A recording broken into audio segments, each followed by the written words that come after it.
Okay, good evening. So today we'll be starting with your first topic. That is, actually we have to start with the Greek political thought, but we'll start with first what is understanding what is a political thought. Then we'll go understanding what is a political theory. Okay, what is the significance of a political theory? And how we can look at there are different types of theories. Okay, there can be scientific theories, there can be normative theories, or etc. Or even before that, to understand what is the meaning of the word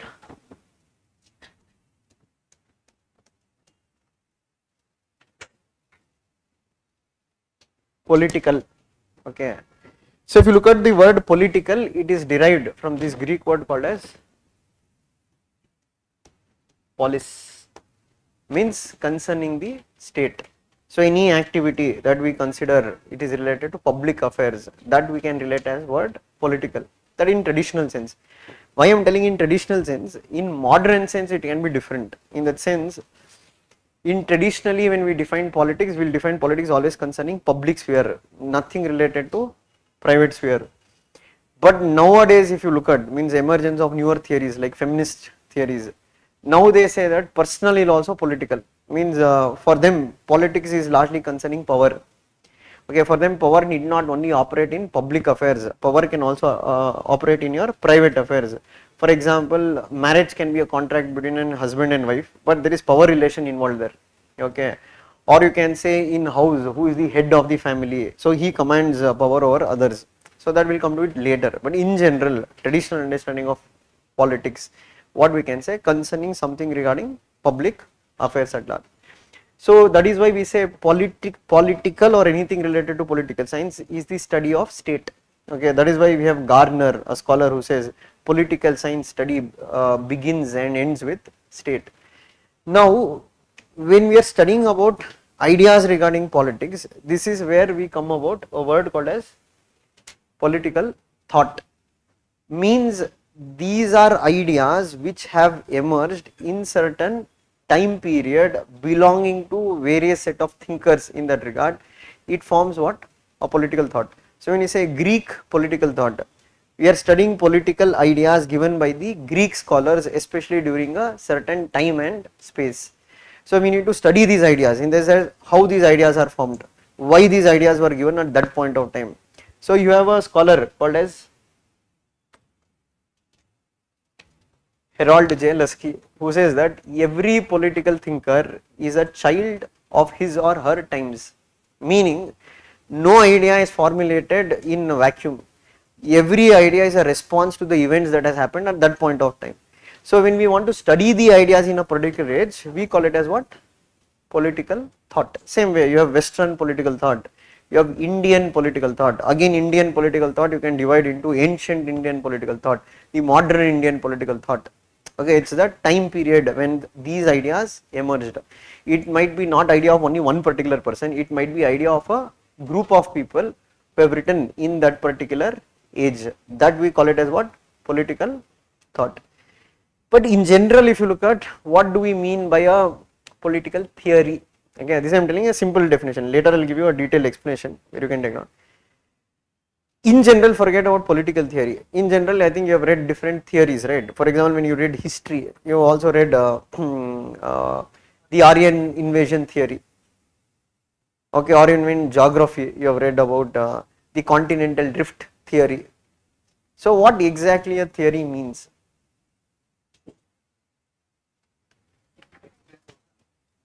No, set of ideas here. It explains a particular phenomenon. Okay, so every theory can bring a particular explanation for it. There might be multiple theories. Okay, for example, in general sense, if you take why did the Indus Valley civilization decline? One theory might give an explanation saying that Aryan invasion happened, that is why it declined.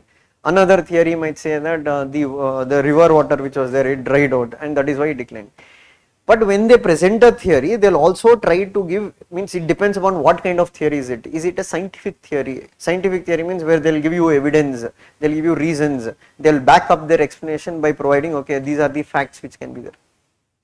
or there can be also normative theories which are deeply philosophical explanation. There is no evidence for it. For example, let us take when we look into the theory that explain why did caste system emerge. You can look into Manusmriti, which says that one emerged. Now, if you ask where is the proof for it, it can't be brought under the category called as scientific theory, or the other word we use is empirical. Empirical means scientific. Normative meaning what? Philosophical. You understand? Empiric means where there is evidence provided, where there is some kind of verification that can be done. Normative, it's only based on values, it's deeply philosophical. Philosophical theories cannot be proved. Okay, for example, if it is a theory of karma. Karma is also theory. It says that do good deeds are bound to occur, but there is no scientific way of proving those things that it is possible. It is more philosophical theory.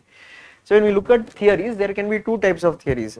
But basically what is a theory? Theory is nothing but an explanation of a particular, in this case when we say political theory, explanation of a particular political phenomenon. Understood? So you can say within a political thought, you can have multiple theories which are explaining the formation of these particular ideas. So when we reflect the word Greek or Indian, it describes the geography, means from where these ideas have emerged. So when I say Western political thought, these have emerged from the Western countries. Okay, so Greece is also part of the West. But why we are looking at Greek as in specific? Because we say the entire Western political thought bases its foundation to emergence of the ideas of the Greeks, especially this Plato and Aristotle. Okay, one is considered as the father of political philosophy, the other is called as the father of political science. Now, before going to detail, when I give you, because for first chapter you have to take down bit of notes, later it will be thing. But the problem understanding what many people will find it that once they start reading it, they find it very difficult because there will be definitions. Okay, so let us think Edmund Burke has defined political theory so and so. That you should by heart for a period of time to understand. But for first and foremost, you have to just get a broader understanding, like a story. Okay, what is this idea? So that time you will get an understanding how to read these scholars. So the reason is that what can happen is that when you read original books, like you have Shubharta Mukherjee to read for Western political thought. So for example, you have for Plato only you have 80 pages there. So much is not required from an exam point of view because it's too much in depth what is required. So maybe you have to know somewhere between at surface level, but also you have to know at broader understanding. So as I said that we are going to read about the Greek political thought. So as I told simple, what is a political thought? A set of political ideas that has emerged in certain time period and space. A political thought can be contributed by a scholar or can be multiple scholars who come in that time period that largely shapes.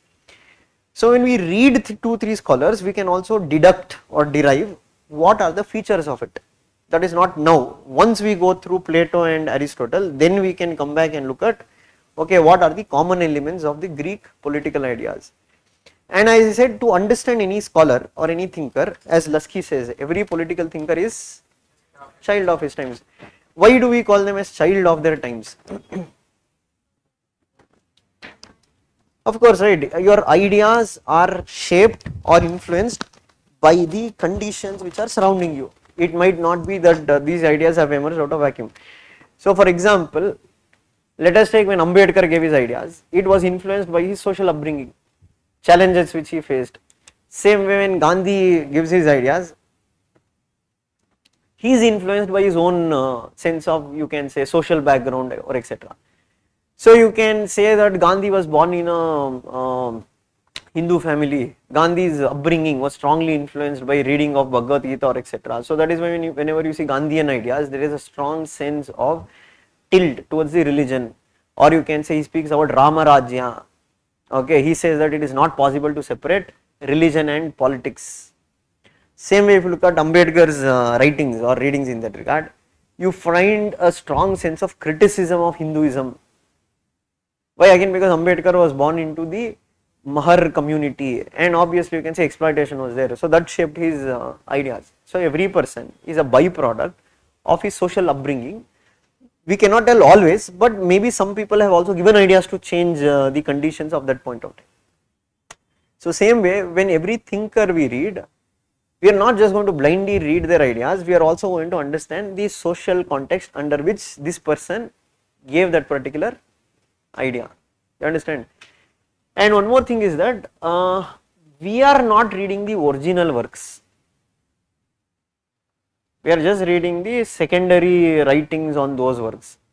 Okay, because first of all, original works have been written in, let us take Greek, that has been translated by many scholars who have done research on those works, and they have produced the secondary works, and we are only reading the summary of it. That's why I tell research is different, this examination is completely different. Research where you try to go into very depth of understanding core ideas, here it is not so much, it's more about understanding. See why? Because practically, no matter how much you read for Plato and Aristotle, the fact is that one question or maximum two questions can come into exam. I'm telling maximum two questions in a particular year, not more than that they will ask. Or indirectly you can make use of them in your connection with other topics. But directly if you say how many questions will come on Plato or Aristotle, or Plato if you take one, and how many answers you can write that one question in, sorry, how many words you can write that one question, maximum 250 words you can write, not more than that.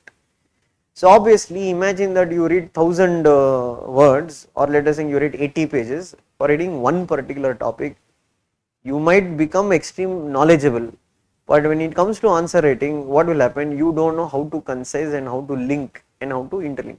That is one thing. Second thing is also matters, how do we understand these scholars?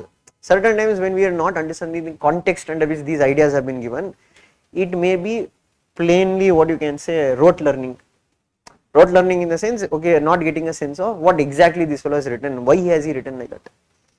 And when you read certain scholar, it is also important to make note of their works, what they have written, because you need to quote these works when you are writing your answer, saying that like Plato has written 3 important works. One is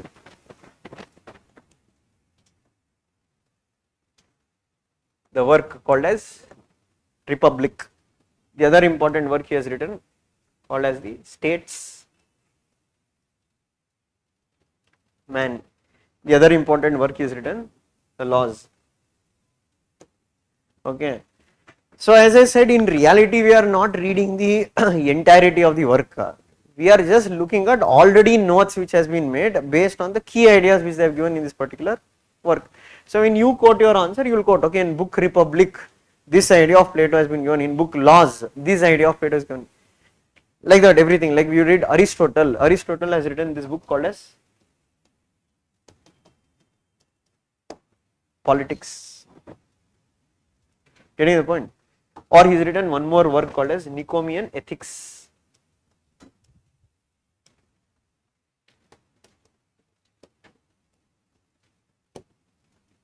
Getting a point? So certain times what I told, reading newspaper can also help directly or indirectly. Randomly someday in Hindu newspaper, they gave some information about Plato, which might not be there in your class notes, which your first time you are reading.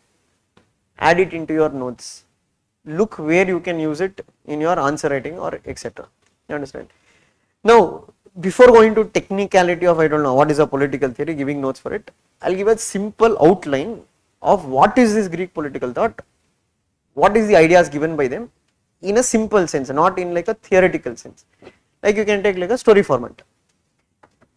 So yeah, since I told why we need to read about the Greeks, because as I told, you have Professor Moyer, okay. So when I say Professor Moyer, these are all certain commentators, okay. What we call as commentators, there are some people who have studied this work, they have commented on it. You can use their comments as a statement in your answer, especially in introduction or in conclusions or wherever you want to make important observations what they have made, you want to bring that point in your answer, that time you can, but don't keep too many commentators because you will get confused, keep one or two. So usually in introductions, usually in conclusion. What this Professor Moyer, he says, the development of the Western political thought should be credited to whom? To the calm of the Greek mind. Means he says in simple sense, it is the Greek thinkers who have largely shaped the Western political thought. Or similarly, you have we have one more professor called as Professor Foster, who says that the entire Western political thought is nothing but footnotes of Plato and Aristotle, meaning you can't separate the influence of Plato and Aristotle on writings of what Greeks, means their ideas have shaped the future European writings what has come. That you will understand once you read the entire Western political thought like Locke, Bentham, Mill. There is a logical connection because each scholar would have studied the works of the other scholars. Either they would have agreed with it, or either their ideas have been shaped by it, or either they would also criticize it, saying that this is an idea, we are completely rejecting it and given newer ideas. Okay. So when you read the entire operation, how it happens, the Greek political thought, it is written in form of dialogues. You are getting how they are communicating everything in form of dialogues, which we call as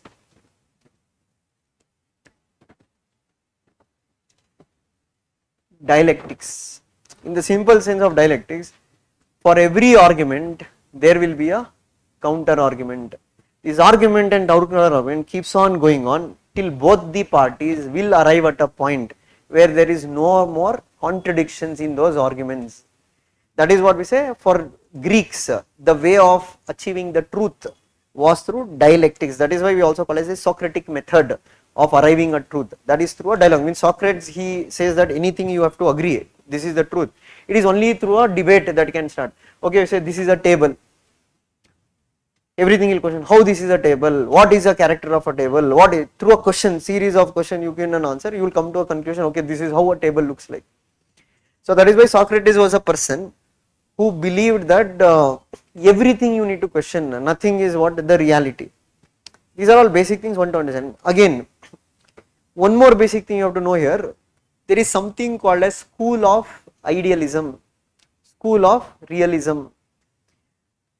Idealism is something where you can say they give a lot of importance to values, they give a lot of importance to ethics, they give a lot of importance to morality.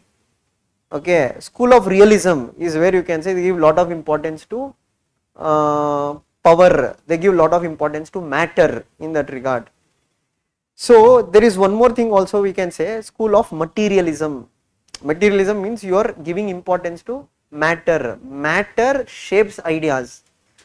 In school of idealism there is the ulta, they say ideas shape matter. I mean ideas shape matter, but in school of materialism what they say, it is the matter that can shape your ideas. So usually if you take Plato or Socrates, they all belong to the school of idealism. They believe that ideas are very important. You need to understand an idea. This is a basic thing, but again I will come back to what is idealism, etc. Now, where to start, where to end? First and simple foremost, if you want to study about Plato, you have to also study about Socrates. The reason is that every thinker might be also influenced by a teacher, by other writings during that time period. So you can say one of the major imprint on Plato was this Socrates. There were other people who influenced Plato, you have Pythagoras, you have Parmenides, etc. But the major influence on Plato was Socrates. Now in simple sense, what was Plato's ideas? Why did he give political ideas? What is there in his book Republic or Statements or Laws?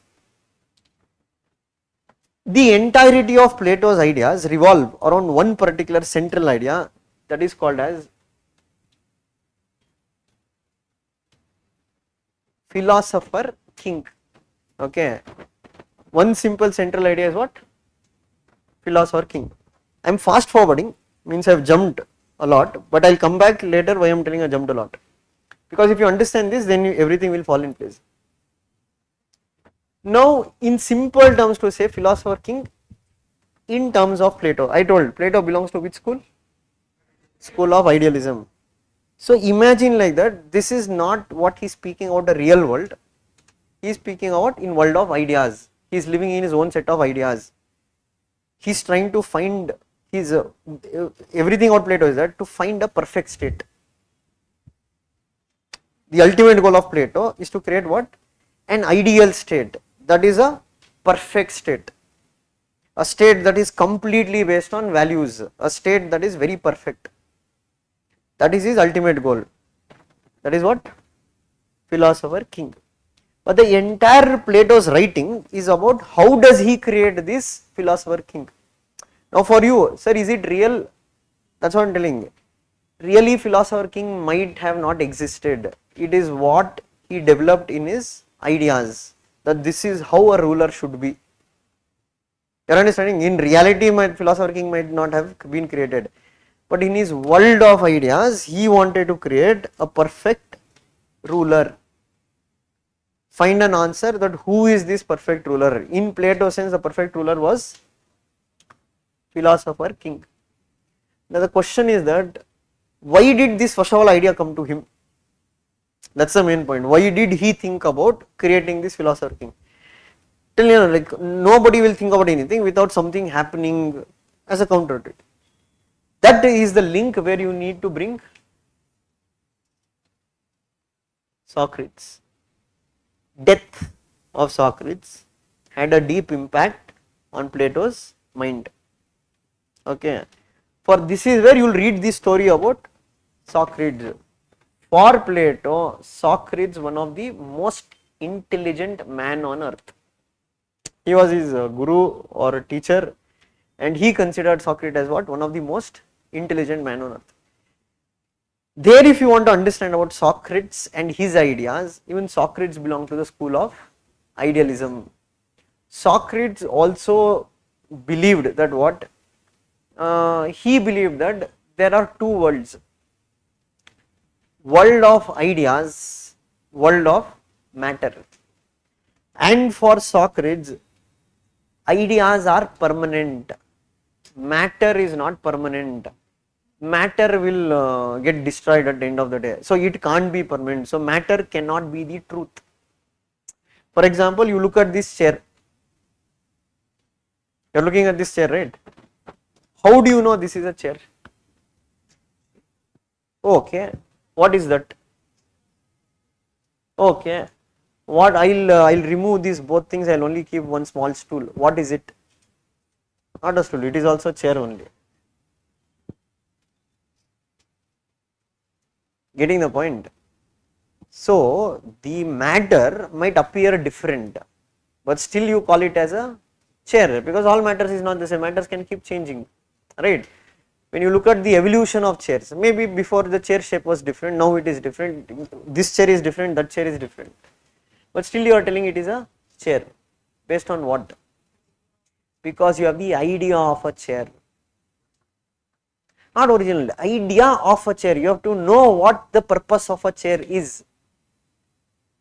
Okay, so here this is where you will find there is a great link between the Indian political ideas or the Hindu political ideas with that of the Greek political ideas, because there is one link between this Pythagoras.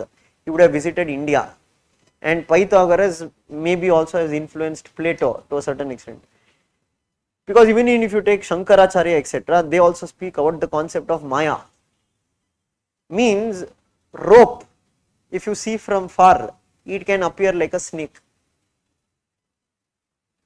So the entire idea of this philosophy believes that whatever you see might not be the reality, because they belong to the world of matter. Whatever is the reality, it belongs to world of what? Ideas.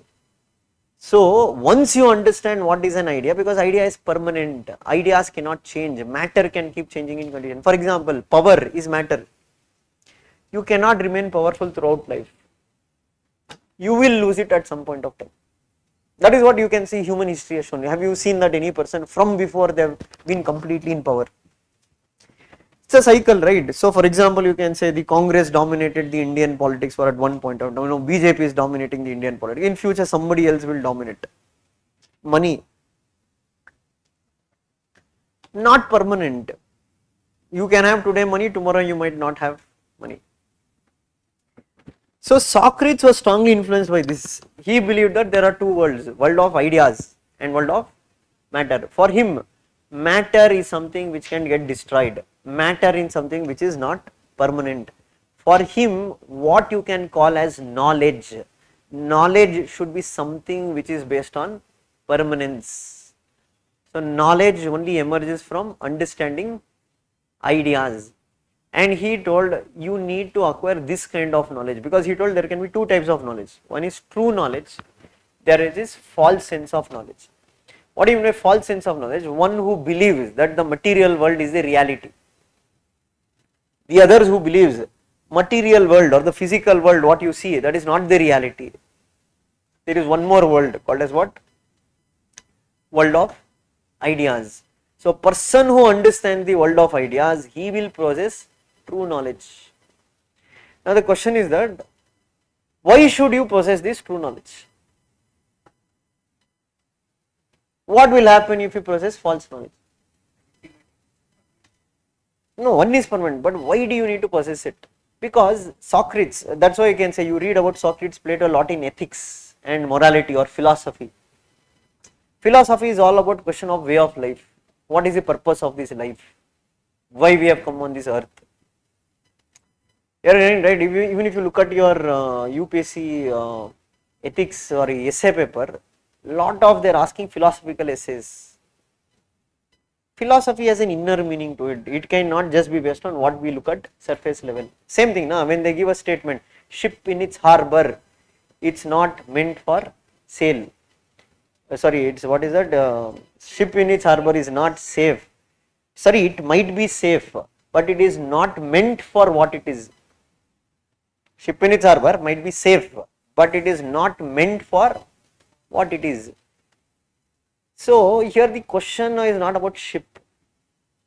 There is an inner meaning to that particular statement. It's about what? If you don't take risks in life, you cannot achieve anything. So ship in its harbor, yeah, it is safe. But what is ship meant for? To sail, to make new discoveries. Of course, once it goes down to it, there will be challenges that you will have to face. So same way, those who belong to this school, they believe that whatever we see, that need not be the reality. Only one who has the understanding of understanding ideas, that is true knowledge, that is permanent knowledge. And why that kind of knowledge is required? Because if you want to lead, the purpose of life is to be happy. What Socrates says, the purpose of human life is to be happy. But how do you decide what gives you happiness?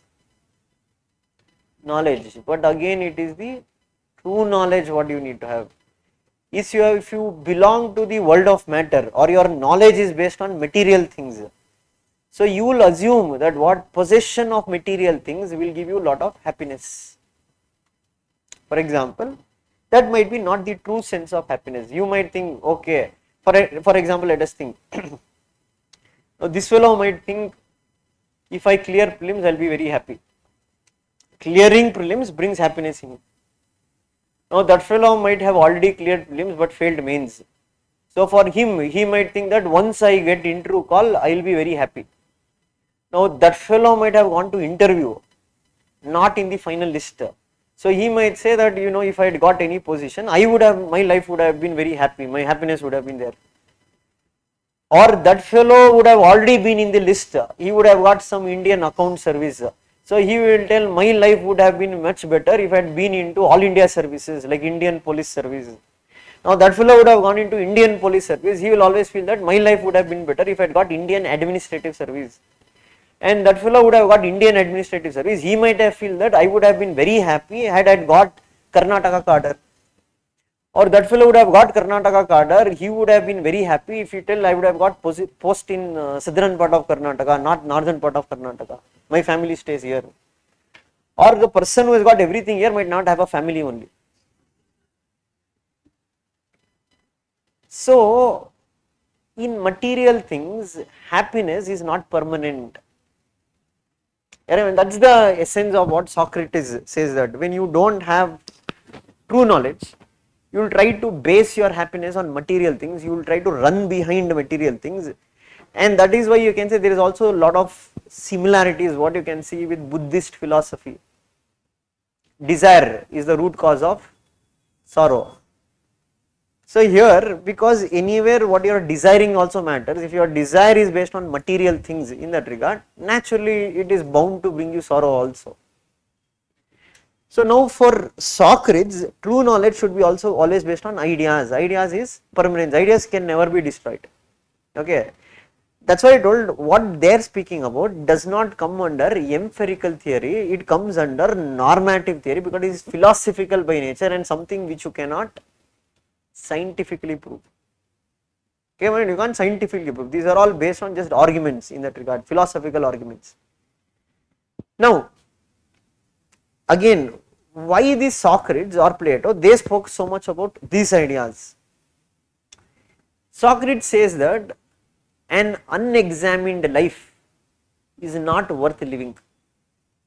Means people like Socrates, they believe that humans are different from animals. Humans have the capacity of reason, logic, you can understand things. Animals will also live, they will also eat, they will also mate, they will also die.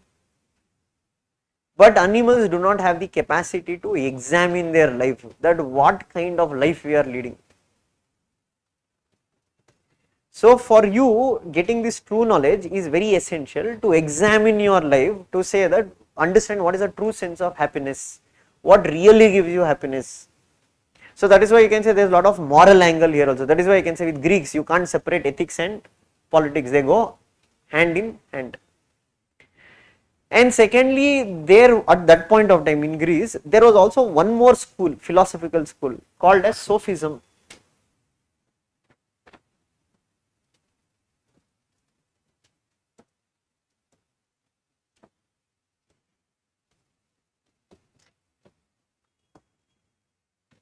It is based on the teaching of, one more Greek scholar called as Sophist. Okay, they are also called as Sophist school of thought. Now this is exactly opposite to the Socrates teaching, saying that matter is what is real. There is nothing called as this ideal world. Okay, there is nothing called as good or bad. Whatever you do in your interest, that is good. So largely these fellows, Plato and Socrates, the writing were against Sophism. There are other differences also in Sophist education system. They advocated for private education. They advocated what power is very important. Okay, this is exactly opposite of that. Here they tell power is not important. Morals, values are very important for an individual. You can't do anything for sake of power. That is why I told they belong to, the Sophism belongs to school of realism. Socrates and Plato, they belong to school of idealism. So for us, Socrates is not the key aspect, but Socrates' influence on Plato, that is needed. Why? Because this fellow's ideas were also shaped by Socrates. How? He borrowed the idea of dialectics. If you see Plato's writings in Republic, it is mainly in dialogue form. He also uses a character to, means how they'll bring dialogues, they'll create characters. Through characters they create a dialogue and through that they communicate what is the message they want to say. So one of the main characters in that is also Socrates. That is Plato only, through Socrates' character he is trying to bring clarity on various things. That you will understand later when we do Plato's theory of justice, that how he speaks about it. Now coming back to Plato, that this was his influence. There were other influences. I don't know, Pythagoras was an influence on Plato, etc. But the main, coming back to point at all, death of Socrates, because he considered Socrates as the most intelligent man, most smartest man. But one more thing about these Greeks, especially Socrates, was that they always believed state is equivalent to God. State is natural. One cannot live without state. Whatever the state does, it will be always for the beneficial of the good or bad, it will always be for your good. But the problem with Socrates was that at that point of time, when we say in Athens, they belonged to a city state. Okay, again, because there was no idea of nation state at that point of time, because the idea of nation only emerged in 16th century. So that time there was no nation called as Greece. There were multiple cities in Greece. One such city which these people belonged to was Athens. Okay, they were also fighting a war with one more city called as Sparta. The Peloponnesian War, if you take, between Athens and Sparta. and actually Athens had lost the battle to Sparta. So Socrates always encouraged the youth of Greeks not to accept anything without questioning, to raise questions, to question those who are in power.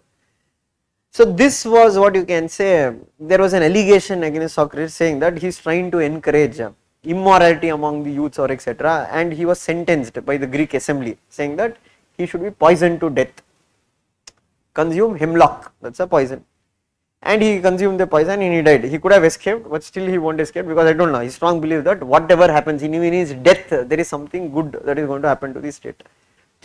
Now this had a deep impact on Plato's mind, thinking that how come the Greek society or the people who are in power, they killed Socrates, who is one of the most knowledgeable man according to Plato. Now he started the diagnosis, what was all going wrong in Athens. Okay, and Athens, see, democracy is not a new idea, democracy had existed even in the past. So there was democracy in Athens, but not the current form of democracy, what we say a representative model, because that time population was very less. So obviously it was a direct democracy, it was more of a participatory model of democracy, but they had a system which we don't need to go into it. Why? Because that is not required for the exam. In simple terms you can keep it, there was democracy. Now he felt that what? The root cause of death of Socrates was democracy itself. The reason, because he told democracy is a form of government which allows any Tom, Dick and Harry to become a ruler, because it is based on what? You have to get the popular mandate. So he told when people themselves do not have true knowledge to know what is right or what is wrong or what is true knowledge or what is false sense of knowledge, obviously he believed that what? It can create a possibility where those with manipulative skills, those with oratory skills, they can easily manipulate themselves and they can come to power. And the other question both Socrates and Plato raises, right? If you think state as a ship, the question raises, do you want the ship to be driven by one who is an expert who knows the driving the ship, or can it be driven by any person? So it is an example. So he told state is also like that. State should also be led by a person who knows the art of governance.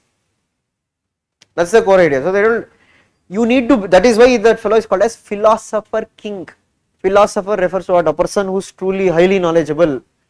So that is what Plato believes, that fellow should become the king. So that is where Plato says a dialogue. Okay, later we will take down all this. Unless philosopher becomes kings, or kings learn the art of philosophy, the world will never rest from its evils. Either king should learn philosophy or a philosopher should become the king. Until that happens, obviously the state will not improve, or it will not rest from its evil. So you can imagine something like Plato as the Batman who is trying to cleanse the Gotham city which is highly corrupt. That was the case of Athens also, because Athens had other problems. One was this, that democracy was there, democracy led to corrupt people coming to power. Second thing, there was a large scale problem of nepotism, favoritism towards their own children, and that was a root cause of the corruption in Greece. So Plato says nepotism is far dangerous than corruption, because nepotism is the root cause of corruption, because you want to accumulate wealth for whom? For your future generations. So that is what he says, the problem with family, there is love in family, but that love is particular towards certain member, means you are not looking the entire society as your family, you are only looking at part of the society as your family, and your love is only oriented towards that part of the family. This is one more problem that was there in Athens. There was high problem of corruption, nepotism, favoritism. Now entire Plato's writings, that is what I told, is to create this ideal state. You are understanding, this never happened in real. He just wrote an idea saying that what about this idea is there, we can have this philosophy. So his entire ideas what he wrote, or entire theories what he gave, it is to create this person called as what? philosopher king. For that he gave a lot of theories. And how do we identify who is this philosopher king? See, the ideas what he gave is that you have, one is the theory of ideas. I don't know which he was influenced by whom? By Socrates. Then he gave theory of education. Because Greeks gave a lot of importance to education in that regard. Because that is what he said, knowledge is virtue, means the knowledge is one of the most important character in individual should possess, but not any kind of knowledge. Which kind of knowledge? True knowledge, which Socrates told. Then there is the theory of justice. You need to understand justice from Plato's point of view. What is justice according to him? Then you need to read about the theory of communism of wives and property. I will explain later what is all of this. This I am just leading out like a chart that what you are going to read in this particular topic. And you need to read about his views on philosopher king, the powers of the philosopher king, and there is also is called as his theory of laws, what he speaks about laws. These are important ideas given by Plato. Once you connect all these ideas, it's like a puzzle. If you connect all of them, that will result in Plato's ideal state. That is what Plato's perfect state, an alternative what he gave to the existent political system in Athens. As simple as that. That is, and questions in exam will largely come on these areas. Now, one understanding that idea what he gave, but as I told, it is his idea. He might be too idealistic. You might not be. You, or other scholars might not be. There might be others who have raised questions about the ideas what he has given. They might have criticized a particular idea what he has given. You understanding? So that's why I told entire subject is like dialectics. For every idea there is a counter idea, thesis, antithesis and synthesis. The synthesis, a synthesis can be a new thesis. For that again you can have an antithesis. This will keep on going on till when you will arrive at a synthesis where there is no more contradiction. Okay, then you can have dialectics of ideas, dialectics of matter. Okay, Karl Marx spoke about dialectics of matter. Now Hegel spoke about dialectics of ideas. That will deal later on. This is your understanding. We are not going to technical. I am just telling a outset at a surface level what is a basic unit. Now coming to this Plato. Now I told one theory if we connect, it's a build up to creating this philosophy. So I told theory of ideas, same thing, he is also influenced by Socrates. He also says that for him any person who has to become a ruler, he should be a person who should possess true knowledge. What do you mean by possessing true knowledge? What do you mean by true knowledge? He has to have the capacity to understand the world of ideas. He should not be driven by materialism. Means he should not be a person, means he told a person who is so knowledgeable, like Socrates, equivalent to Socrates, will not run behind money, power or etc. He will only run behind what? Gaining ideas, enhancing his knowledge. So that is his main, why he is speaking about this. Okay, means sometimes when you read his theory, you won't understand what is the purpose of the theory. The purpose of theory, the ruler who is going to rule Greece needs to be a person who belongs to the world of ideas. That is when he will explain what do you mean by this world of ideas. For that he will give, means there is something, you mean there is something called as allegory. Allegory means what? When you explain something in form of a story. You want to communicate a message, that you send that message by explaining a story. So same way this fellow, to simplify things, to make people understand what exactly he is speaking about theory of ideas, what is this idea, why this idea is very important, he uses something called as the allegory of caves. Even allegory means what? Explaining something in form of story. So he explains his theory of ideas through a story. So for everything there is a quote. Okay, usually in exam questions will come in form of a quote. So you'll have to know how to interpret that quote, how to write. That's the difficult part in Western political philosophy. Means when they give it in form of a quote, sometimes people will find it very difficult to understand what exactly the quote means. So what this Plato he says that reality is the shadow of ideas. What does he say? Reality is the shadow of ideas. Meaning whatever you are seeing, that is not the reality. It is just the shadow of the reality. To understand the reality, you have to move beyond the world of matter. You have to understand the world of ideas. Now this can be very confusing, like what is he trying to say? What is this world of matter? What is this world of ideas? That is when he brings this allegory of caves. Through a story, he will try to explain what exactly he is trying to say. So let us imagine there are three people, okay, in a cave, and let us think they are all tied up, chained. They are in such a position that their back, their face is facing the wall of the cave, and you can say there might be fire which is lit there, and the cave has only one opening here through which the light emerges. So but they are not looking at here, they are facing the opposite direction.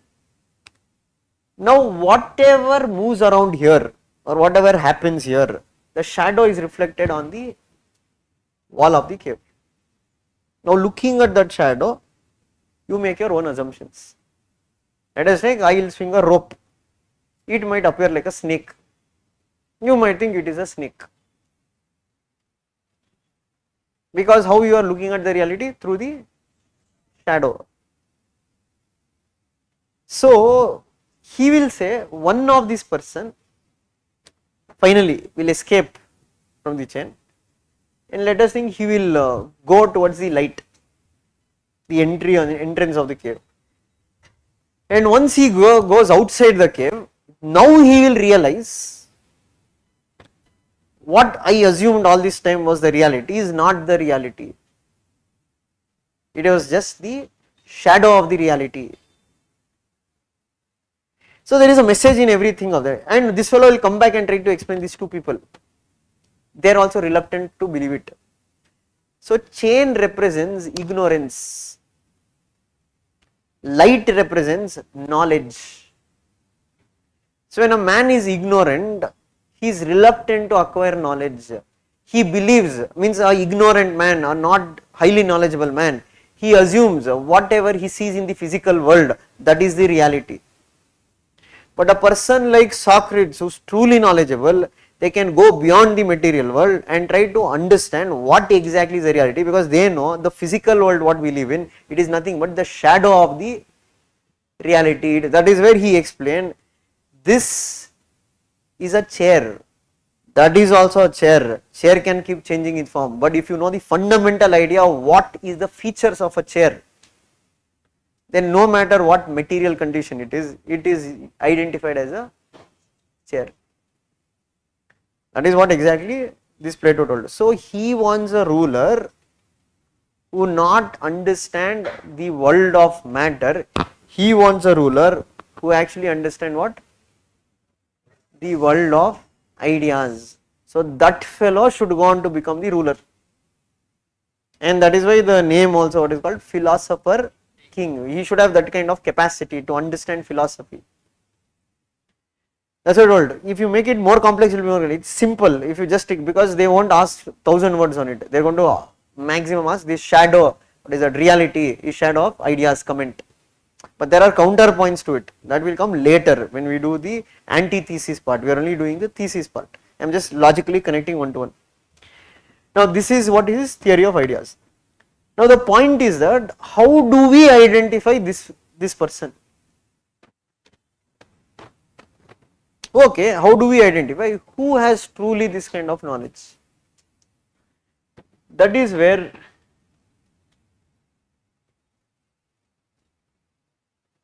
his theory of education comes into picture. Okay, so again here you don't need to read by heart his education, because there are three stages in his education system. You don't need to by heart which age, what point, just a broader understanding of why that education system has been given. As I told, Greeks strongly believed that what knowledge is virtue, gave a lot of importance to education. When you largely look at Plato's education system in his book Republic, because you have Rousseau, one of the later scholars, who went on to say Republic is one of the greatest treatise which has been ever written on education. The reason is that he is written in detail about significance of education, how education should be provided by the state. That is why they have told it's the greatest masterpiece which has been ever written on education. But practicality of it is different, that you will come to know once you go through it. But the fundamental purpose for Plato is that Plato was not so satisfied with the education system that was there in Athens. He was impressed by the education system in the rival kingdom that is called as Sparta, and he mixed both of them and he brought his own education system. So if you look at the features of the Athenian education system, there was private education, okay, especially now Sophism was very strong in Athens and they advocated for what? Private education. Second one, you can say in their education system, in Athenian education, there was no mandatory education given to women. But if you look at Sparta, it was mandatory, means education for all, including women. Or you can say in Athenian education system, they didn't stress on military training. Whereas if you look at the Sparta's education system, they stress a lot on military training also. But in Athenian education system, they stressed on philosophy, etc. This he agreed is an important comment. Now mixing both this, he brought out his own education system where he told how the state should provide education to its people, what are the subjects they have to teach, what age what they have to teach, everything. So he said, like you can say from like he brought the another difference was that in Sparta there was state controlled education, private education was banned. So for him also he wanted state controlled education system to be given. Private education should be banned, means he told it is a duty of the state to give education for all. So he also created a system called as what we call as community schooling. There is no private education. All the children that are born in Athens, they will be taken over by the state. State will run something called as state nursery. Now state will provide all the children equal education opportunities. For example, 0 to 3, they will be taught subjects like storytelling, gymnasium, because he told story or moral stories build strong moral character in individuals, in impressionable minds, because young minds, when you imbibe them with strong of moral stories, they develop strong moral virtues. He told gymnasium is important, why? Because it will develop physical fitness. Okay, then he told you will have again education system from what you can say up to 18 years, where you will be taught subjects like science or basic mathematics, etc. But at the age of 18 there will be a test. Only those who clear this test, they can continue the further aspect of the education system. Those who don't, their education will end and they will be grouped as a community called as the producers. It is a particular class. They will become what? Producer class. They will get into agriculture, business, etc. But this class of people will not have any kind of role in state. They can't get power. They can have family, they can have marry, etc. But they won't be associated any role in administrative role, military role to the state. Next, those who go into the next round, for them there will be this military training now. Now here again you can say after 2 years of military training, again there will be one more test. Those who will pass this test, they will further continue their education. Now those who are ousted here, they become what we call as the guardian class or the soldier class. Their role is to what? Guard the state, do the military functions. Now the remaining of them who will be there, they will be given lifelong education. Now public administration, philosophy, dialectics will be taught, and it will take 20 years. By the time they complete 50, their education will reach a completion. Now among these remaining people, any one person will be chosen to become what? The philosopher king.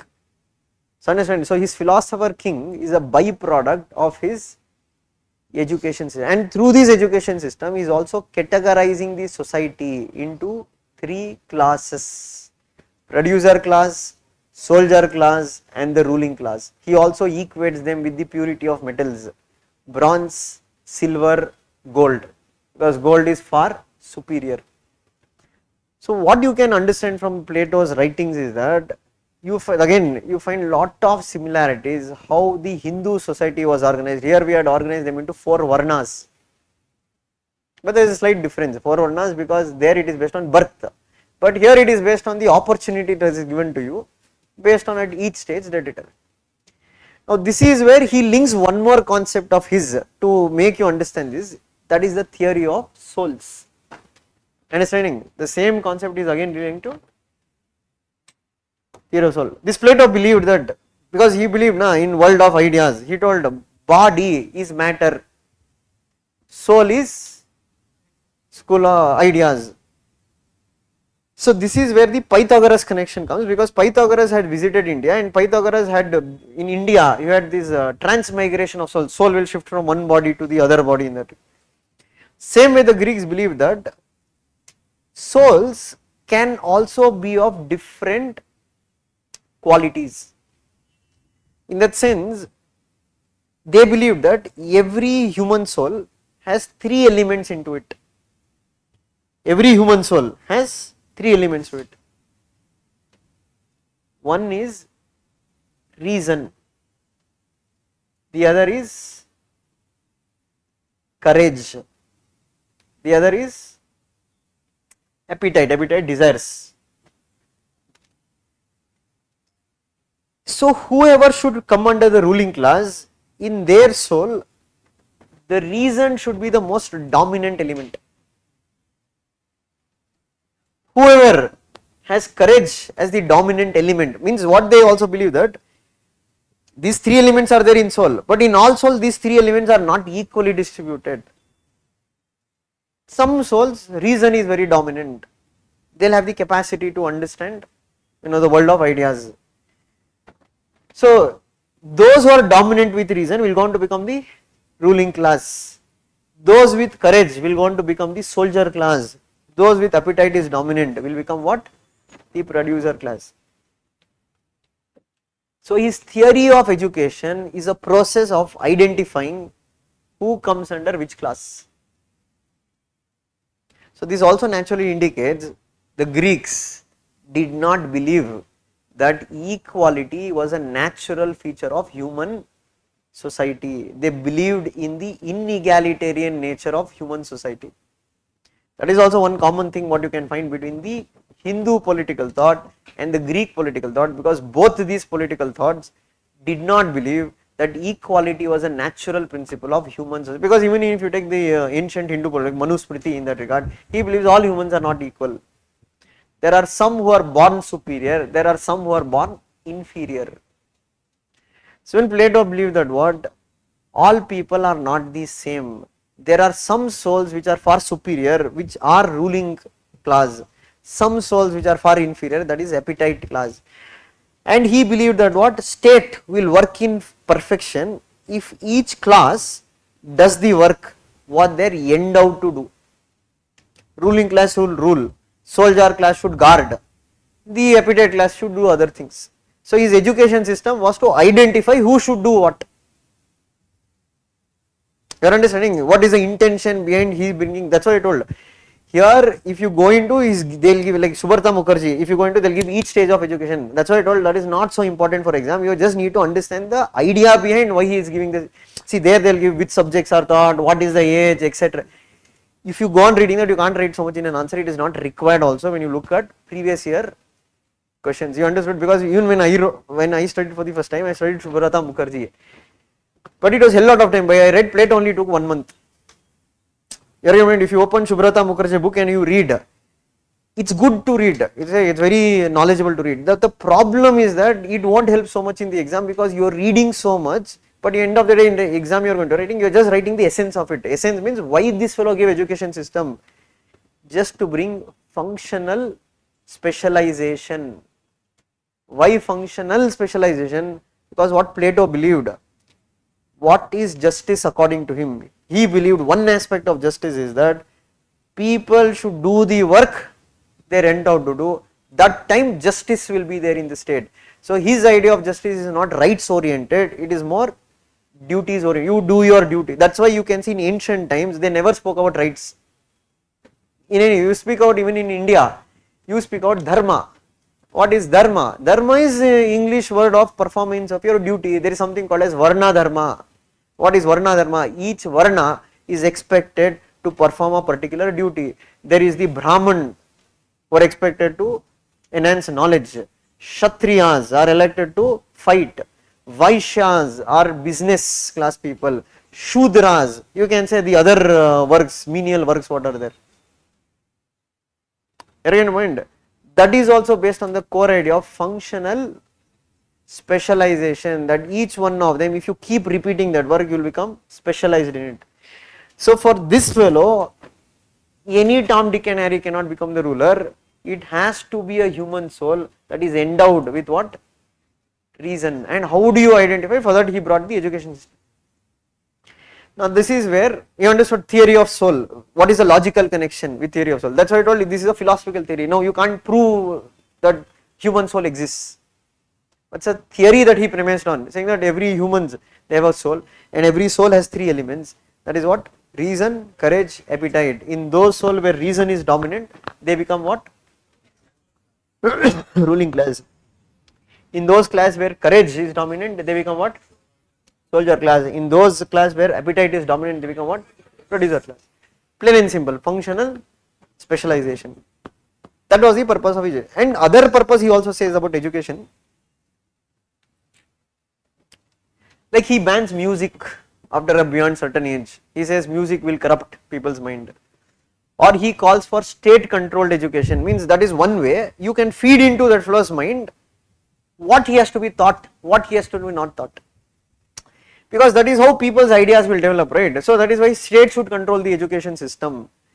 If you don't control the education system, no, people will rebel against the state. They will develop hatredness towards the state. So that is why he mooted for a state controlled, means everything is controlled by the state. Now, other idea, other theory he brings now is that communism of wives and property. The next logical connection. Now what Plato or Mini says that this communism of wives and property theory is one more, what you can say, layer of protection for creating his ideal state. Why? Now you identified who is soldier class, who is ruling class, who is appetite class. But even in those who are in soldier class or even those who are in ruling class, the human soul, what is there? It's not that they have only reason. Even in those souls, there is an element of appetite. There is an element of passion. There is always a possibility that these people also might act irrationally. They might also act out of passion. And that is when he linked what is the root cause of the problems in Athens. That was private ownership of property and family. These were the two weaknesses of man. Because if you allow private ownership of property, you will make property. Family, you can say, you will tell I want to hoard wealth for my family. So that is why Plato strongly believed those who have political power should not have any kind of private ownership of property, neither they should have family. That is only called as communism of property. Communism means community ownership. But here there is a difference. It is not like the modern day communism. Modern day communism we link with Karl Marx. This is different. You have a person called as Barker. who calls that Plato's communism is half communism. Plato's communism, he says that half communism. Why? Because he did not apply this theory to the producing class. They are allowed to own property, they are allowed to have family, but the soldier class and the ruling class, they cannot marry, they cannot have a family, they cannot own private property. All their needs will be taken care by the state. They have to stay in the hostels run by the state. Their only role is to what? Rule in the interest of the state.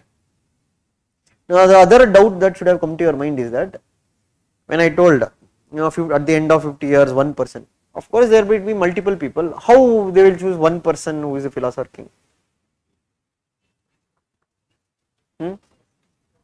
No, test is all done. There are now remaining, these are the remaining people who have been already tested. They have high knowledge. They are the ruling class. Obviously, let us say there will be multiple of them. But out of them, only one person can become the philosopher king. Everybody has reasoning capacity.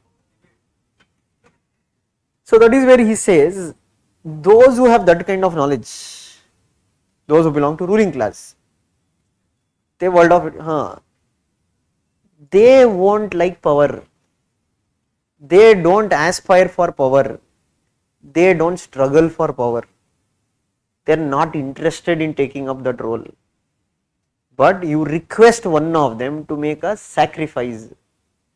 They have to sacrifice their journey for taking up the burden of ruling the state.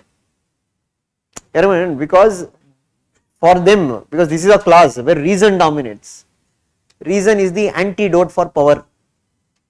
So why he chose this one? Because it's like a sacrifice, there is no competition. Among them, one fellow will agree to sacrifice his philosophical journey and says that he is going to take up the role of the state, and he is utterly disinterested to power. So according to Plato, why power corrupts is that people want power, people die for power, people aspire for power. Why? Because once power comes into their hand, they know, we say now, power corrupts, absolute power corrupts a person, absolutely. But if any normal person not having reason, if you give him power, that is what we say now, to test a person's morality or ethics, give him power, he will show his true colors. Now this fellow, normally he might look innocent, normally. Why? Because he is not in a position to do anything. He doesn't have power. But tomorrow, that is what we say, will he remain the same even when he gets power? No, his head might turn. You are in mind, all these years you didn't have power. So power means what? You don't have capacity to influence anybody, you don't have capacity to do anything. But now all of a sudden you got power. Now your head won't stand straight. You might become irrational. You might become corrupt. Because power gives you that privilege of doing corruption. So that is why he told this was the problem in Athens. Problem in Athens, those who didn't have this quality, they came to power. When they came to power, and they are completely driven by the material world, and for them in material world what is required? Money, privilege, etc. and they will run behind money. See, sometimes what Plato says is correct, but many of his theories later you will understand why it is not practical enough. But maybe that is what many say, Plato's diagnosis was correct, but his prescription was far worse than the disease. That you will understand only once we go through the complete theory. But what he identified is even problem what we find in present day democracies. Even if you look across the world, what is the problem day with present day democracies? You can say people do vote, but do we have people who are truly knowledgeable to vote? See, there are two things. You can romanticize democracy.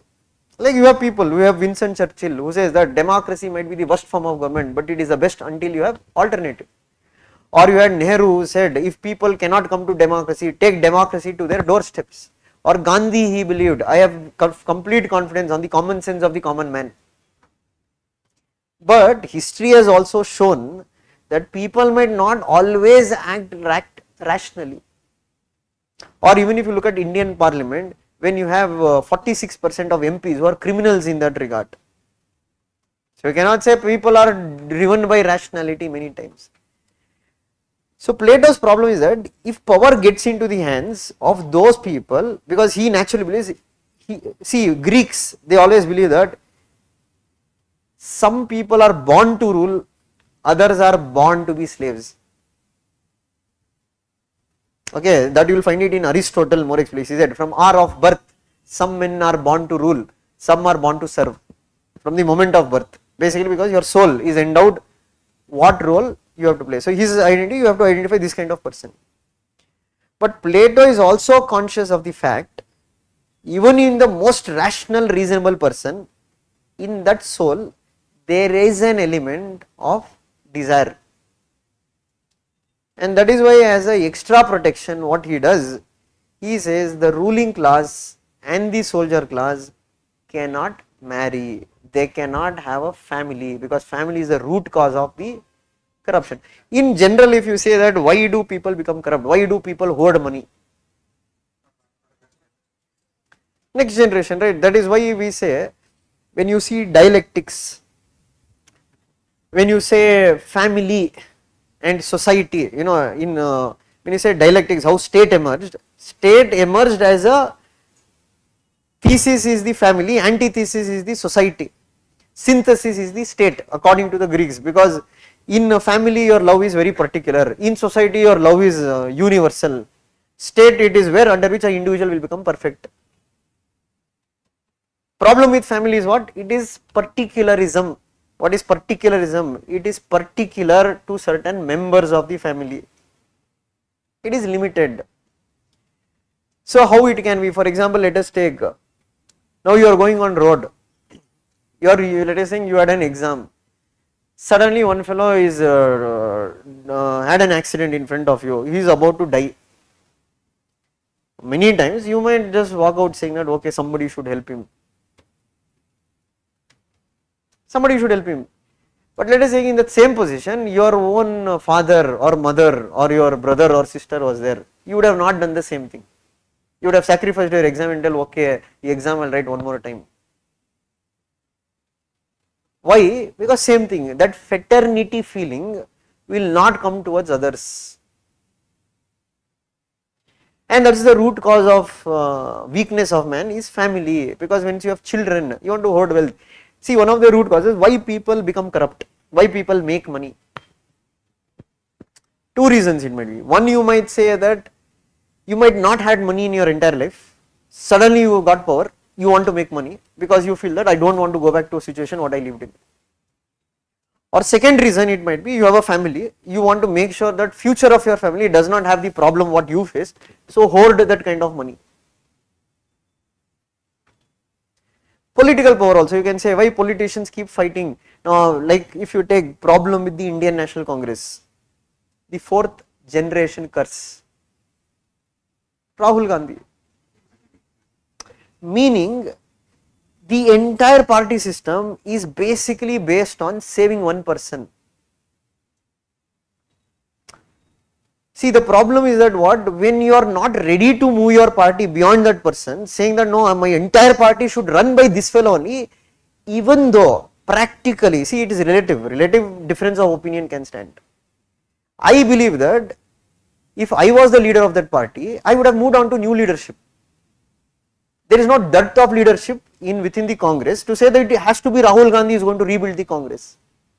How many years? How many times? How many electoral defeats? But you are not ready to admit it. You will say that what? No, vote chori ho gaya. Okay, in Karnataka elections when you won, that time vote chori didn't happen. When Maharashtra elections, Lok Sabha elections, when the Uddhav Thackeray's party performed very well, That time vote chori didn't happen. In Telangana when you won the election, that time vote chori didn't happen, but vote chori happens when you lose the election. So you are ready to blame everything except the moral responsibility that there is a leadership crisis. Take Pakistan's cricket team. It's no brainer that India will beat Pakistan. See, there was a time in 1990s when Pakistan consistently beat India. You have to accept it. In 1990s, Pakistan was a far better team than India. Why? Because they had a better bowling attack and they had a better all-round team. Today, no matter what Pakistan does, they won't win. See, they might win on one odd day. But if you see the record, that is what Surya Kumar Yadav says, what rivalry you are speaking about. In the last 12 games, we have beaten them in all 12 games. The reason is that in India, we have a system where there is something called as IPL. Through IPL, whatever positive, negative might be there, you have talent who are coming through this IPL route. People even with second tier, like Sanju Samson, Hardik Pandya.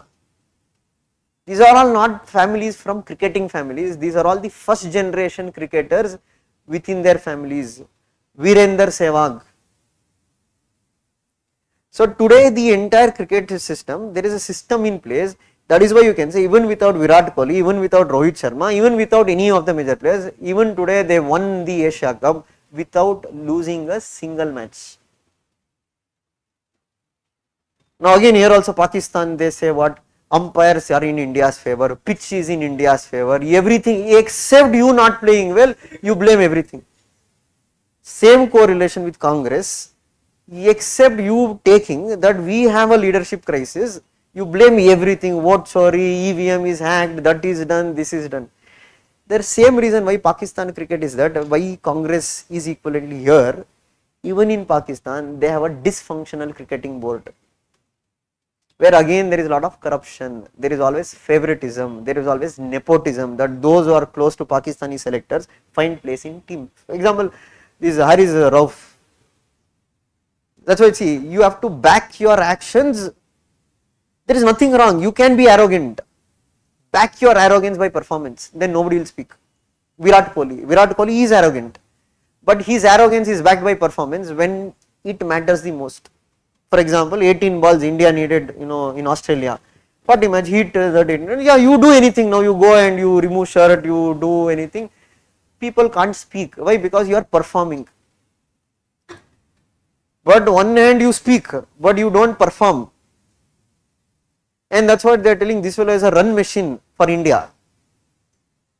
Because he is leaking so much runs that he literally handed the match to India. Yesterday when Pakistan was in a position to maybe they were in a position to win, he came and he leaked 40 runs or 50 runs in 3 overs.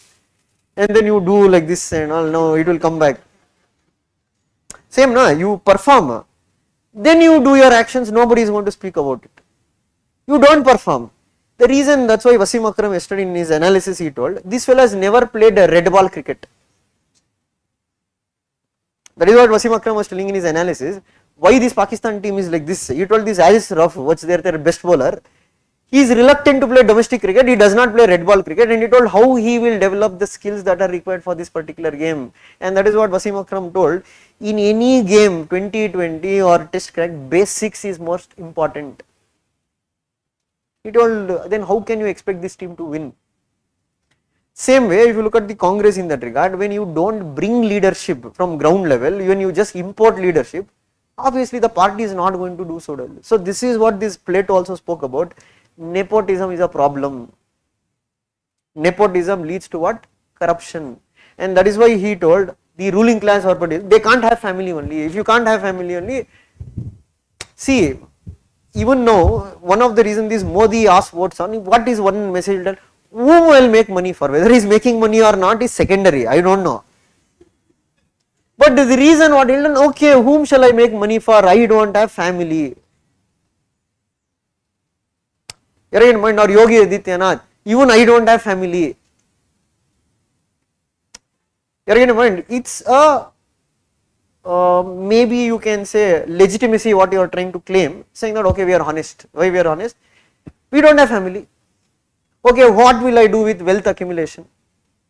So even if you write anything now on it, also it will stand. You will say, oh, see, that fellow does not have family. Papa, he lived in one. Oh yeah, if you tell the same thing to Rahul Gandhi, even he does not have family.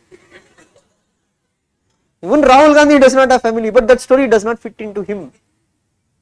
Reality, na? Even Rahul Gandhi does not have family. Even he is not married. Even he does not have children. Same, the three are also same, but the perspective what we are looking at them is different. Why we are looking at different? Because background matters a lot.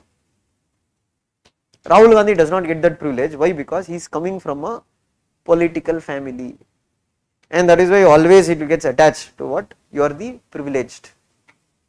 So what this fellow told, there should be no such problem. Those who are in ruling power, they cannot have family, they cannot have private ownership property. You can't own private property. Everything, food supply, everything will be looked after by the state. Producing class, that's why it is half communism. But the other key aspect of this theory of what we say communism of wives and property, it is also something what he brings called as state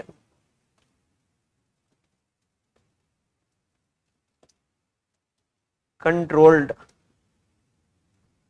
mating, meaning Plato was also a believer in what you can say genetics, or what we call as eugenics. Means for Plato, he believed that the Greek race was the far superior race in the world, and how to make their state more powerful is to bring genetic, or what you can say superiority. So he believed that what if you mate two people of high superior quality, the offspring that will be born will be also of superior quality. So basically if you take the ruling class, the guardian class, they are all of superior quality. So what the state will do, it will bring the state control, meaning they will decide who should mate with whom. So that is what we say, one of the criticism later we will find against Plato in that regard. That is why Karl Popper called him as what? Enemy of open society. The reason you need to understand, for Plato his only goal is to create an ideal state. For him individual is not the end, individual is the means, state is the end. And another aspect of his thing, he does not discriminate between men and women in terms of who should become the philosopher king. Means there is also the possibility of a philosopher queen. Understand? That is why some also praise Plato as the first feminist. Now he says state controlled mating, and all the children that are born in the Athens will be taken over by the state, put into state nursery. There will be something called as community mothers. So he says nobody should know whose children is whose. Why? Because he says if you come to know whose children is whose, your love will become particular. When you don't know whose child is whom in that regard, then you will show your love towards the entire community. Understand? That is his concept. That's why I told these are all not realistically done, but these are all ideas that have been given, because he says that what, when you grow the children as a community in a nursery, say we are speaking about a time when population was also very less. Today's time these are all not practical ideas. I am telling at a time we are sitting only because city state of Athens, which had a very minimal population. So the entire children born will be taken over by the state, groomed by the state. You will study in the state nursery, and that is how the cycle happens. Then you will fall into producer class or ruling class, etc. So that's what he told. There is other benefit of this also he told. One, genetic quality will improve. Second one, he told, especially women who belong to guardian class and ruling class, they will not have any burden of child rearing. They will just give birth. There is community mothers to take care of it. So you can focus more on what? The ruling of the kingdom or the state. So that is beneficial also, he says. So he says that any person can contribute to an ideal state. So that is why he brought something called as eugenics, means state controlled mating. So that is only what we call as theory of communism of wives and property. Now coming to the philosopher king, one who is now become the philosopher king. So he speaks about what powers this fellow will have. He says philosopher king is the state. Means whatever he says, that is the law. There is no kind of limitation on him. Why he is giving complete freedom to him? Because he says that reason, what he has, strongly believes that he will always act according to the reason, he will not act according to passion. On the other side, he is also about what? Communism of wives and property. So there is no family, there is no private property, so he is always ruling in the interest of the state. But he says there are two limitations on the philosopher king. One, he cannot change the constitution, in that sense his education system is that he can't change. That is one of the limitation on him. He can't change his education system or communism of wives or property. What he said, that you can't make any changes. Others you are free to go. So this is where he says the knowledge of the philosopher king is also no. He says no law or ordinance is mightier than the knowledge of the philosopher king. Means you can't equate any law or ordinance to that of the knowledge of the philosopher king. So Plato was a critic of the rule of law, saying that he told law is a hindrance to the philosopher king. So he says that, will you ask an expert medical practitioner who is an expert in that field of medicine to give medicine looking at the book of medicine? He says you can't ask, and because he has so much of experience, so much of knowledge. Same way he says you can't limit the philosopher king by this rule of law. You should allow him to rule however he wants. Second, he says the law is also problematic, meaning he says who makes the law? Law is collectively made by people. So he says law represents average wisdom, where knowledge of the philosopher king is more than this average wisdom collectively represented. Law has also other problem. Law is not flexible, means law cannot operate in all situations. For example, let us take in Nirbhaya case, you had a law, but still that law was not enough to punish the adolescent or what is that, juvenile. Right, there later you brought the amendment, but still that law does not apply to him, na, because in India there is no retrospective application of criminal law. So he says that law is a limitation on the powers of the philosopher king. So give him complete freedom, let him use his powers, he will use it rationally itself. So this is what he spoke about philosopher king. Now coming to his last idea, justice. First only I told one aspect of justice. What is that? Functional specialization, that every person should do the work they are endowed to do. But he explains other aspect of justice also. How does he explain that? He uses a method called of dialectics, like bringing debate between two sets of characters. Through that he will try to communicate. See how Socrates identify what is justice. First you tell what justice, then I will reply to it. It's like a conversation. Then they will come to a point where both of them have to agree on it. So there are certain characters, okay, pole markers, Taris markers, etc. You don't need to by heart them. It is there in the notes, but you don't need to go through those characters. Why? Because we are not going to use them in the exam. Maybe once in a while, if you want, you can write a perspective. But the more important is the debate that happens between Socrates and these characters. In one of the debate, one of the person will tell like what is justice according to you. So he will tell, for him he will tell justice is doing your duty. So Socrates will tell even I will agree with it. Justice is your, okay, both agreed. Justice is what? Doing your duty, it is duty oriented. One more person he will tell, justice is doing good for your friends, bad for your enemies. Plato says I don't agree with it. The question is why, or Socrates, the character Socrates, I don't agree with it. Question is why. So they will tell, how do you know who is your friend, who is your enemy? Sometimes your friend might be your real enemy, or sometimes whom you think is your enemy might be your true friend. So he says justice cannot have harm principle. Justice is doing good for all, because he rejects saying that how do you identify who is your friend Who is that is very relative, right? So that character is also tell, okay, fine, justice is doing good for all. You are understanding the features of Plato's justice we are deriving through this character. That's why I told in notes it will be there, but you don't need to by heart those character notes. You have to just know what, because in exam they will only ask for 150 marks. You have to write about Plato's idea of justice. This is one more idea. What he says? Justice is doing good for all. One more person will tell what is justice. He says giving one's due, it is justice. What one fellow wants, he has to get it. That is justice. So Socrates says, no, I don't agree with that. It will satisfy in all scenarios. So he'll tell how. So he'll tell, okay, imagine a situation. You had a friend who had a weapon. Let us say it's a weapon where you can harm people. So that friend came and gave you that weapon, and he told, I am going out of station for few days. I will come back.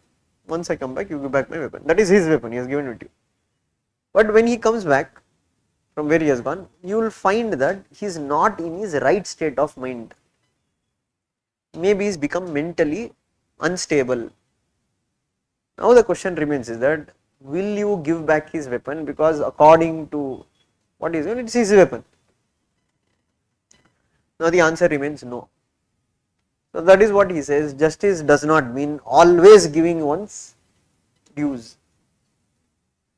The other thing what he says, one more fellow, these are characters, I am not naming those characters because even I have forgotten the name of the characters. So one more character, he will say justice is always in the interest of the strong. Means those who are strong, what they tell, that is only justice. Socrates rejects it. No, he says that can't be justice. If you are telling whatever the strong are doing, so if the strong are doing even evil things, wrong things, and if you say that is justice, then every injustice will be also justified. You are ending in the sense, that is why we say in general, later when we read theories of justice or etc. or theories of law, there is something called as legal justice, justice through law. So that is what we say, if injustice becomes a law, then it becomes your duty to oppose that law. Remember, when injustice becomes a law, then it becomes your duty to oppose that law. The reason is that if you go by this logic, saying that whoever is powerful, whatever they say is justice. So let us think, at one point of time Hitler was very powerful. He made a law, say called as anti-Semitism, means kill all the Jews. So if you agree that what is powerful, what they say is the right thing, then even injustice will start looking like justice. So he says no, justice can't be in the interest of the strong. If it is in the interest of the strong, means justice is also meant to protect the weak. It is not only in the interest of the strong. So one more person will tell, then is justice a contract between the weak and the strong to protect the weak. Means who created justice? It is the weak who have created justice to protect themselves against the strong. He says again no. He says why no? He says justice is not a contract. Justice is something that is natural. It is endowed in human consciousness. So justice is not just a paper agreement that is signed between different individuals. He says justice is to protect all. So that is why he says justice is not a contract. So if you deduct from all this, what we can derive from Plato's ideas of justice: one, justice is doing your duty. Second, justice, his idea of justice is based on functional specialization. Third idea of justice, one more thing what he says state is individual writ large. What does he say? State is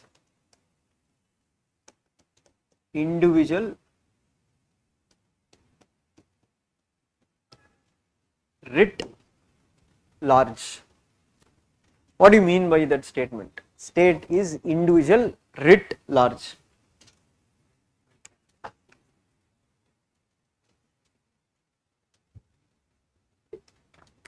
It basically means state is a magnified version of the individual. State is individual writ large. State is a magnified version of the individual. How you can relate that? You can link his theory of soul and his theory of classes. How in an individual the soul has three components to it: reason, courage, knowledge. Same way, the magnified version of it, the state can be categorized into three classes. So functional specialization is a very key aspect of his idea of justice, because he said that is when harmony will be there. If each class will not do the work or they interfere in other work, that will lead to what? Breakdown of the justice. Another aspect of justice is what he says, justice is universal. Other aspect what he says, justice is not in the interest of the strong, it is not in the interest of weak, it is in interest of all. He says justice does not involve harming anybody, it is doing good for all. And he says justice is not a contract, justice is natural, it is endowed in human mind. So these are what we can say Plato's features of his idea of justice. Got it? In simple terms, these are the things which you are going to read in an enlarged version when we go through the notes. This is just like a summary, what I told, it's like a quick summary of what exactly is there in Plato's ideas. See, now the where we need to enlarge is that we have to go into understanding each keyword. So when I say allegory, okay, what do you mean by allegory? Or when I say what is idealism, what is realism, some people might not still get the idea of, okay, what exactly is this idealism, what exactly is this materialism? Or when we say dialectics, okay, we'll do what is the laws of dialectics which are there.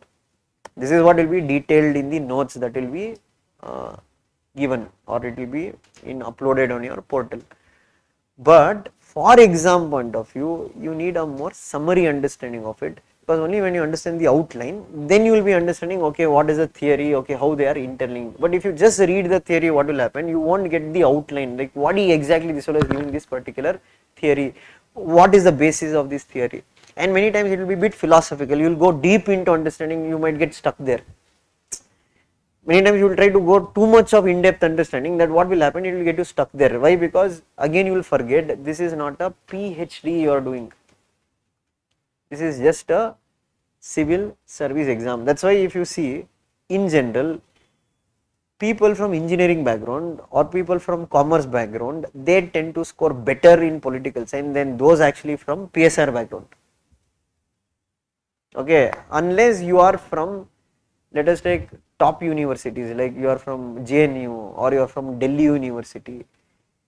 Have you seen, because I don't know, like have you seen any person from Karnataka, from a state university, who's gone into, in recent years, like 5-6 years, who's gone into services, being from a BA background in that particular field? See, if you take Insights only as an example, like based on our test series, we had this Gowda, currently a mentor, agricultural science background, but PSR optional, he scored decent enough, 240, 250. Rakshit Gowda, one more IRS IT, he scored around 265 or 270, again he is from engineering background. Or if you take previously, you had Diya Das Gupta, who is from National Law School, law, but from which university? National Law School. Or even prior to that, you had rank 1 from PSIR, she was from again science background. Previous year again rank 1 PSIR, she was from commerce background. So you have a large chunk of people scoring well in social science who are actually not from that particular field. There is a difference. The reason is that those who are in that field then tend to go in depth to know everything about it. But those who are from other field, what they tend to do, they'll just read at surface level. Why? Because they know end of the day this is not something or piece of bread or cake. It's just an exam for us. All we have to do is that score decently in the exam and get out. So that's the reason, because here all it matters is that what you write in 150 words on that paper for any given question. So let us think in Shubharta Mukherjee, when you read the detailed education system that is given, it itself is around 1000 words. Where from 1000 words, where you will write 150 words. So when you, what will happen, it is a problem of plenty. Because you have read so much, you don't know what to write, where to write, how to use it. And second one, you have to also get the core essence of it. Okay, just a broader surface level understanding. Okay, when you say why this fellow gave these ideas, ultimately simple, he was dissatisfied with the existing political system in Athens. Why was he dissatisfied? Nepotism, favoritism, death of Socrates influenced his ideas. So what was the idea he proposed? To create this position called as philosopher king. And how do we identify what is philosophy? We link his theory of ideas, his theory of souls, his theory of education, communism of wives and property, the powers of the philosopher king, the limitations on the philosopher king, and ultimately his idea of justice. Simple, plain and simple terms. So once you read, you have to read the detailed class notes, because there will be detailed explanation given in it. That I will do in the coming class. We will go through detailed explanation one by one, because you have not yet gone into starting part like Socrates, etc. I am taking this as a sample, or yet we have to take down still notes on what is a political thought, what is a political theory. Okay, what is the two theories, normative theory, empirical theory, what is political philosophy, what is political science, how they are different. Then we go into Socrates, then we go into Plato, then we go into Aristotle, then finally we will come back features of the Greek political thought. Means commonly, if you look at Plato or Aristotle, what are the common features we can derive from these ideas. Then we have to make a comparison with Indian political thought. That we will not do now. Once we do the Indian political thought, then we will come back again, make a comparison, because if you know Indian political thought, then you can draw a comparison, otherwise how you will be able to draw the comparison. But you can also see there is some similarities. Now also, even without reading anything, if you are a student of history, still you can find there is a strong connection between the Greek philosophy and the Hindu philosophy. Same na, if we had Varna system, we had functional, they also have functional specialization. Here also they speak about dharma, here also they speak about duties, right? Here also there is categorization of Varnas, there categorization of classes. There also you can say they speak about the state, they speak about state is natural, they speak about state is perfect. Here also you can see king should be respected, king should be obeyed, king should be followed. Get a point? Here also we speak about transmigration of soul, we speak about Atma, etc. There also they speak about the same thing. Here also we speak that there is no separation of ethics and politics. There also there is no separation of ethics and politics. But yet there are certain differences that you will understand once you read Manu, Kautilya, their readings, and you compare with the Greeks. There are certain differences. For example, in Greeks they don't speak about Varna being something which is by, means they give you an opportunity to prove that, you know, though they say that soul is natural, but they give you an opportunity to prove that. Or second difference, you can say that religion is closely linked, or religious writings is closely linked to Indian political thought. But in Greek, it is an exclusively written political treatise. Here means mythology, spiritualism, everything is linked into political writings. You don't clearly find an exclusive political treatise. We have to deduct it. Okay. So for example, Kautilya also writes about public administration. Kautilya also writes about foreign policy. But Kautilya also speaks about what you can say spiritualism also. So there is a strong connection between what? The political elements and also the religious component. It is not clearly separated. There are certain differences between both, what you can find. Or you can say when Greek writings are largely written, they do speak about exclusively ideas of you know, what you can say justice or etc. Here also we speak out ideas of justice, but there is a slight difference in the idea of justice what we speak out in Indian political thought and the Greek political ideas. But one common thing is there, both believe that inequality is natural. Again, and if you look at the kingship in Greece or Greek, there is strong connection to knowledge. But here it is more about Kshatriyas, means courage is a strong element of a king. That you will understand once you read both particular ideas. But now one part, what it is, one component. Because in your notes when you read, there will be one more component also, critical evaluation. Critical evaluation, this is the story what I told, Plato's story, what Plato thinks, what Plato wanted, but we can't completely agree with whatever Plato is saying. Aristotle, student of Plato, is one of the biggest critic of Plato. See, we say Aristotle is also one of the greatest Platonist, means he is one of the brightest student of Plato, influenced by Plato, but at the same time Aristotle has criticized many elements of Plato. He disagrees of Plato on many terms, that on various elements. For example, he criticizes Plato's views on communism of wives and property. Aristotle says it's not completely correct what Plato is saying, because Plato told root cause of the problem is what? Family and private property. Aristotle disagrees. He says, who told? He says family is only role, like what Plato is saying is not reproduction. Family also plays the role of social upbringing of an individual. It inculcates family values in him. So he questions, a child that is not grown by family love, that is only grown by a state nursery, will that, if he goes on to become the ruler, will he have the emotion, sympathy, empathy to understand all this? He won't have, he will be grown like a robot. Second, he says private property is required. Why? Because individuals are motivated to work towards private property. If you take away private property from them, what is the motivation for the guardian class and ruling class to work? What is a guarantee they will work in the interest of the state? So that is why this Aristotle says family and property are time tested institutions. They have existed from a long time. You can't drastically come and overnight you can say that you will remove these elements and perfection will come off. Third, he criticizes Plato's view on law. What Aristotle says is that any day collective wisdom is better than the wisdom of one person, because it is collective wisdom, 3-4 people thinking. How can you trust the wisdom of only one person? Or you can only say, what is the guarantee that this philosopher king will always act in the interest of the state? There is every possibility in every scenario that he might act in self-interest. Or history, human history has shown that always when absolute power has been given in the hands of one individual, it has always ended with disaster.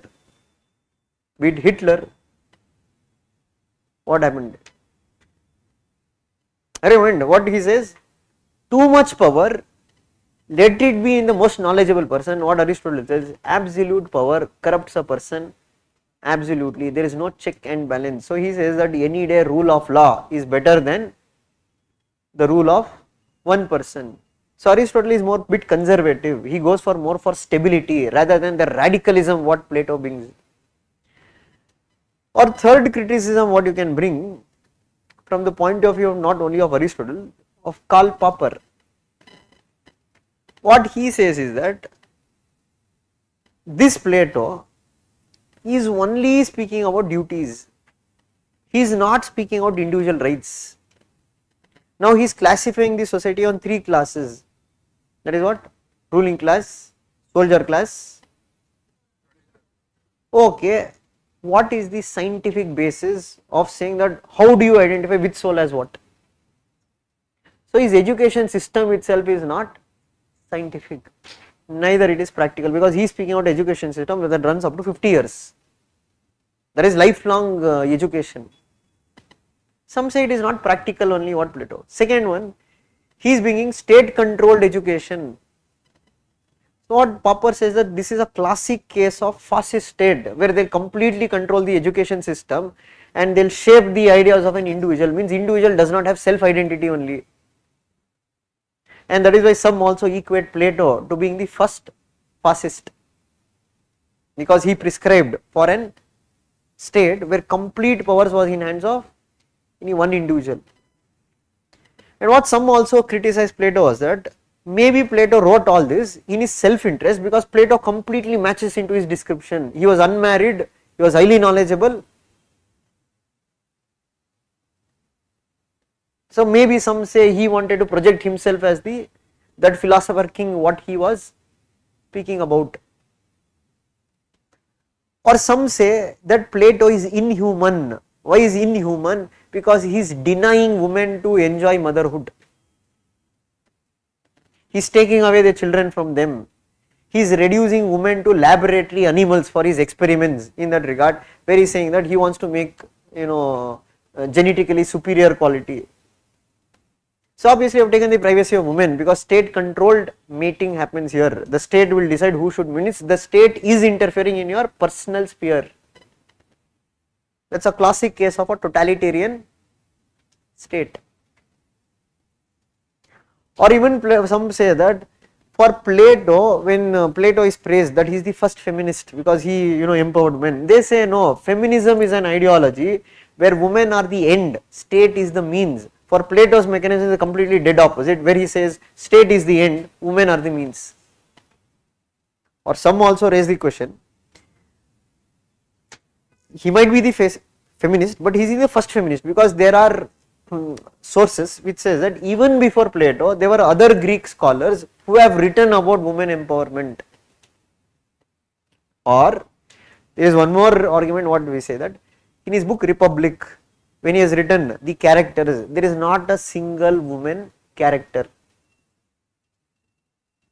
Or in one more book, Plato, I forgot the name of the book, he says those men who are wicked, who are evil, will be reborn as women.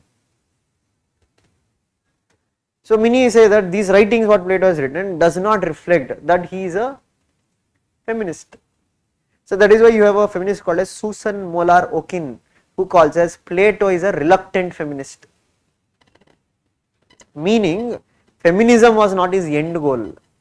For him creating an ideal state was his end goal. Yeah, women were the means to achieve it, and he told yeah, women can get education, women can become political power. But he used women to create his what? Ideal state. You are understanding? This is how we are going to read every thinker, his ideas, and critically evaluating those ideas. Are these ideas practical in today's sense? Or if you take Karl Marx, because when you read Marx, he is also critic of Plato, Aristotle or Socrates, because he says they gave more importance to knowledge power rather than physical labor. Means they create an hierarchical society where always those with knowledge power are given the superior status in society rather than those who done physical. Means you are giving always importance to ideas. You are saying ideas shape matter. For Marx, matter shape ideas. And for Marx, the first thing a man does have to do is to eat. To eat, he has to produce. But he says that what Plato and the Socrates, what they've done, they've raised the level of that those who have knowledge power, they are far superior, not with those with physical labor. Means producer class. Producer class was given no political power, no power say. Or some say Plato believed, or the Plato's ideas leads to what? Inegalitarian society, whereas society where all individuals are not equal, which we can't accept in today's time. Or even when you take his idea of justice in that regard, he is only speaking justice in terms of what? Justifying the existing inequalities, because he says that inequality is natural. Everybody are not born equal. Some also say his theory lacks any kind of empirical evidence, purely philosophical, normative by character. You understand? A holistic analysis of Plato. So in simple terms, from your exam point of view, this is what you have to do. Read that theory, read the core argument what that fellow gives in that theory, that will be there in the notes, but you can make short notes later, but once you have to read results. Second one, for every theory you need to bring critical analysis. Critical analysis, okay, is this theory correct? So what will help you in critical analysis? More number of thinkers as you read, your critical analysis will improve. Why? Because more number of thinkers you know, now more number of criticism you can bring.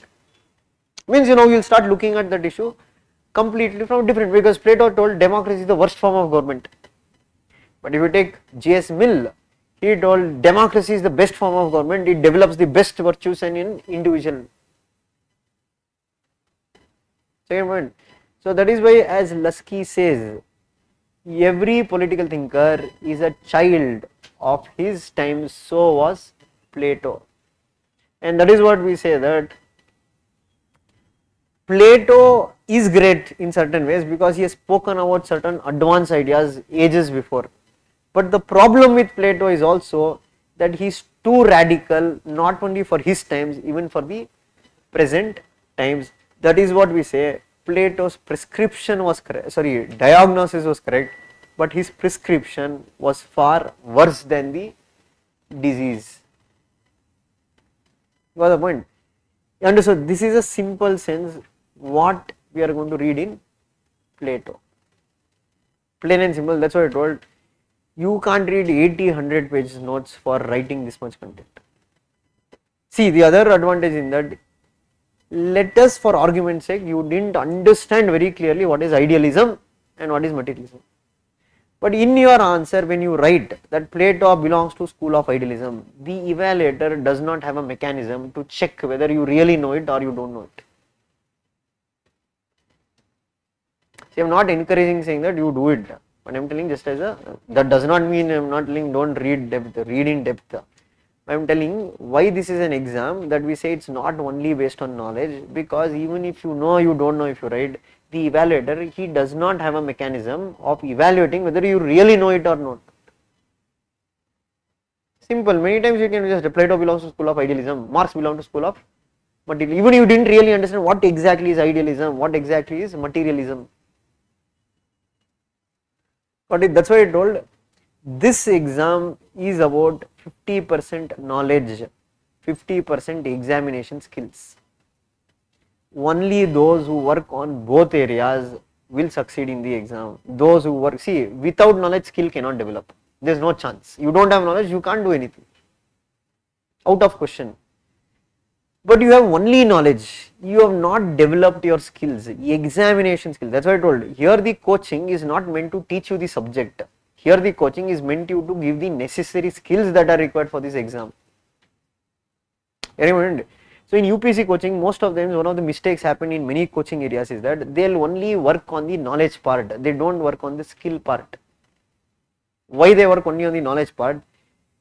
See, you might not have the required number of people who might be able to guide you, who has faced all the 3 stages of the exam. Not only that, you need to have teaching skills.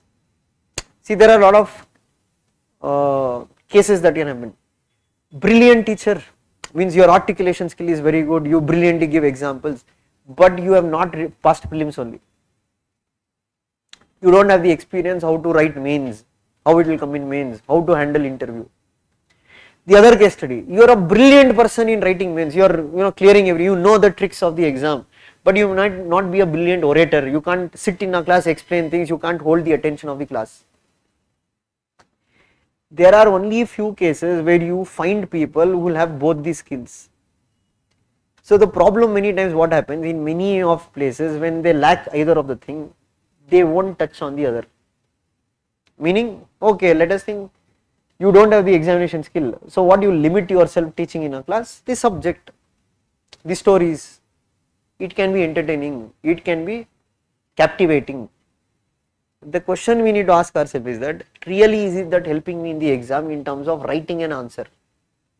Is it really helping in answer in solving the questions? How many previous year questions have been solved?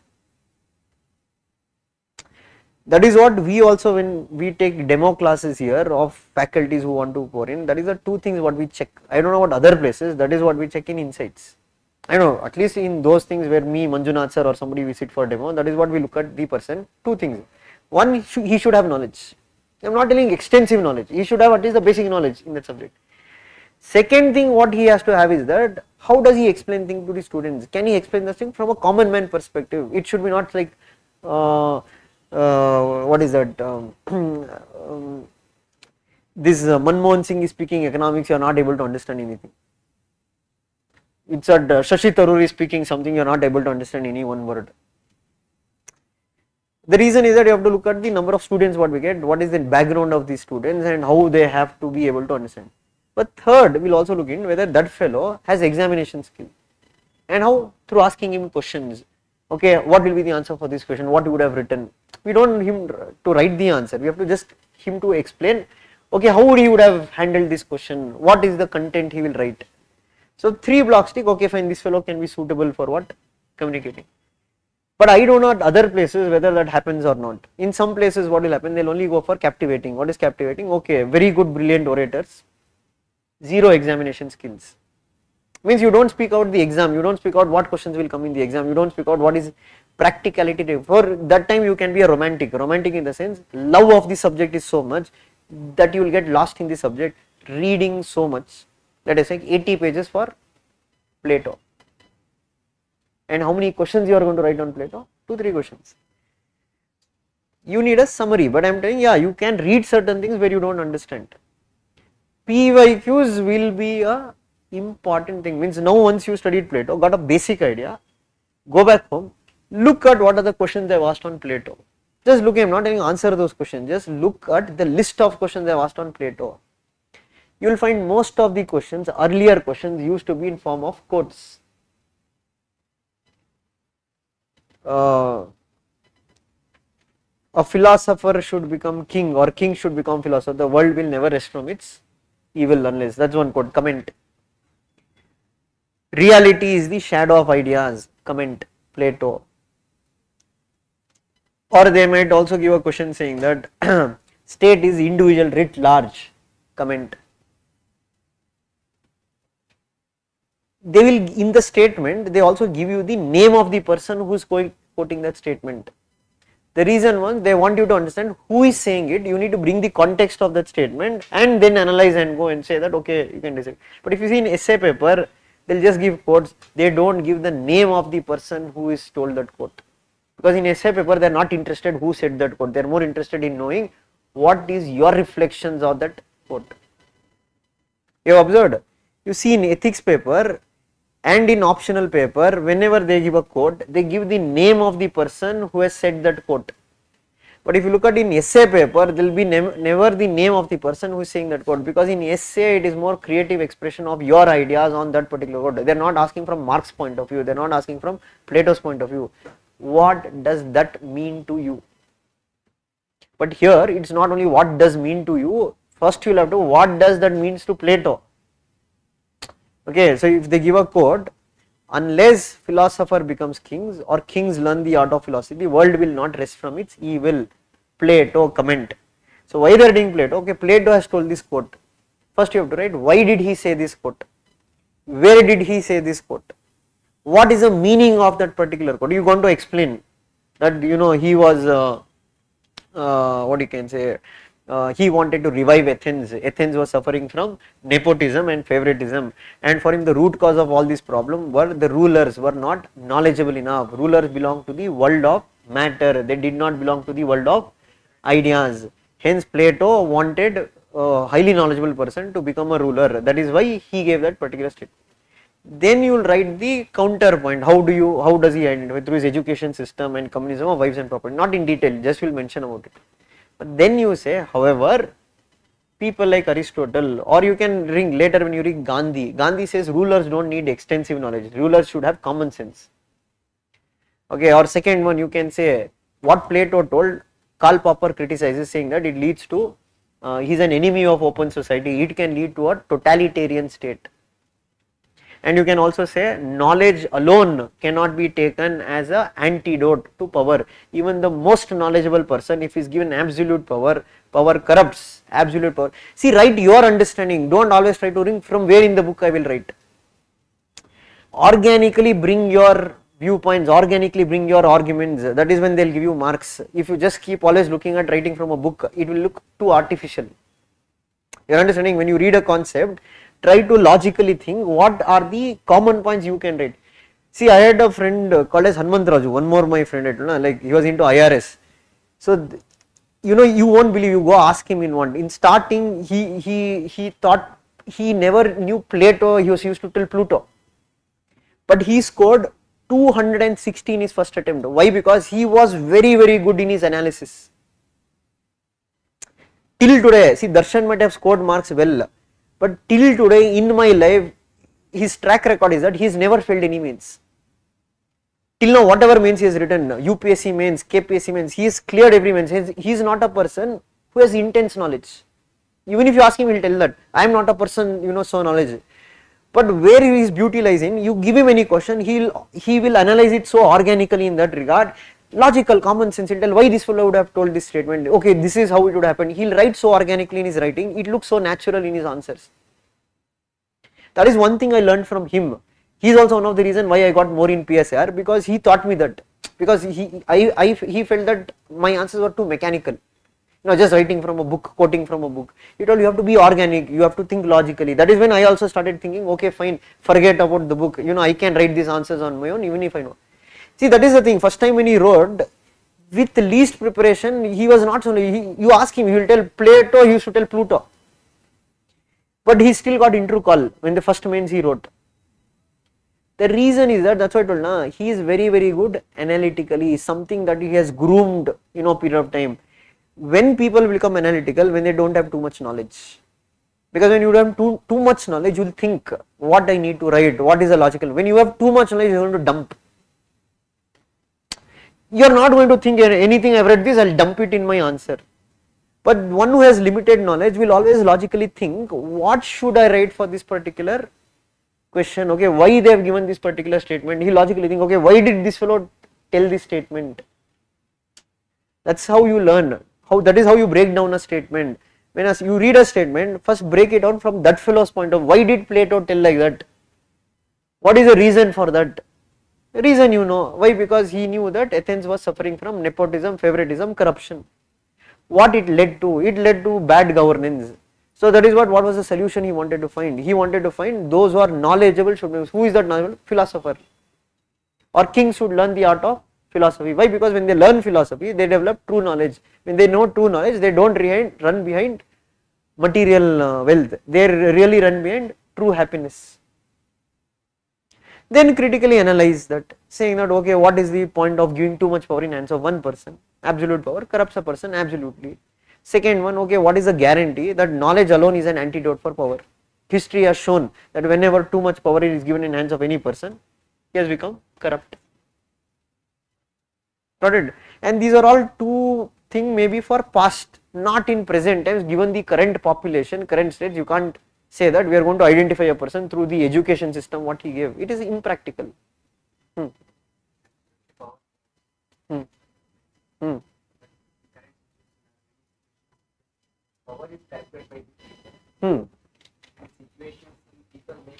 You can say that also, that it is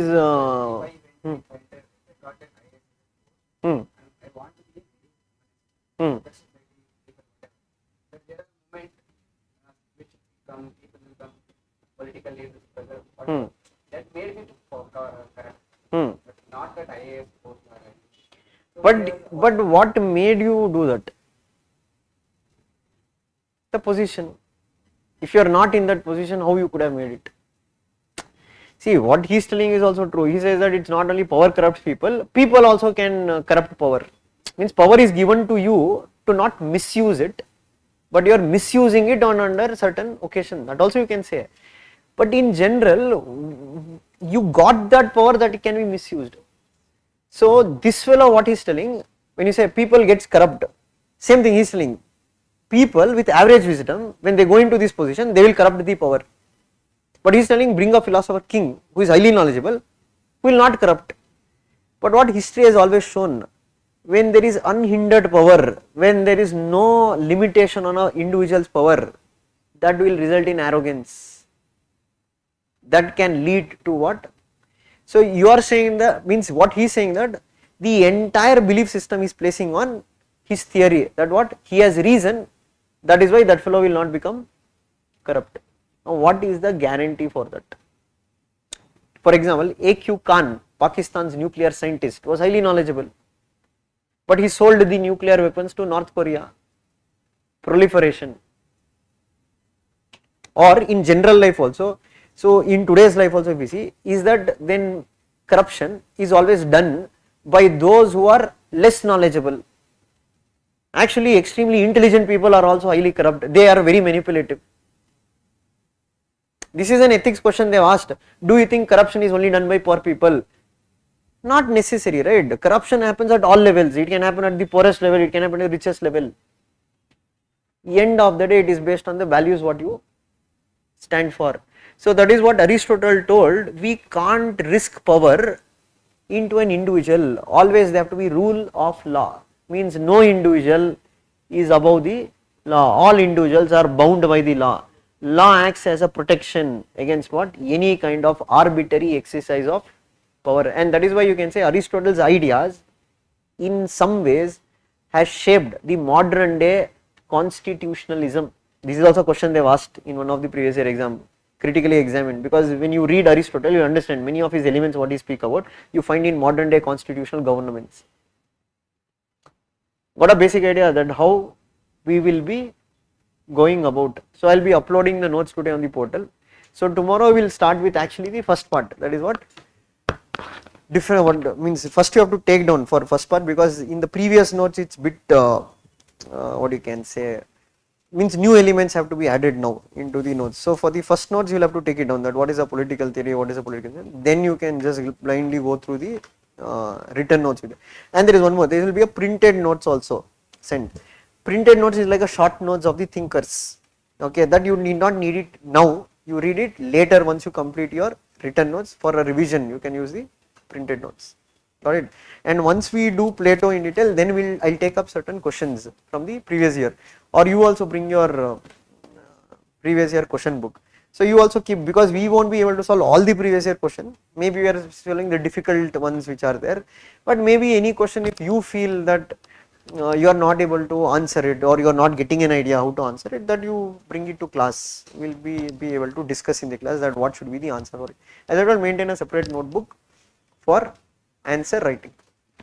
Got it? A separate notebook for answer writing. I'll tell but when to start, not now only. And maintain a book for just taking down the class notes and add it, means make it in more of a sheet format. Why? Because there will be many additions in between. So sometimes it will be dictated, that you will have to add it into your the printed notes that will be given to you. Got it? Any other doubt? Okay, so I'll upload the notes by today or tomorrow. And there will be no class on Wednesday and Thursday because of Dasra. So tomorrow there will be class. Wednesday and Thursday for both GS and optional. Friday it will be there. No Saturdays. It's Monday to Friday. So Friday it will be there.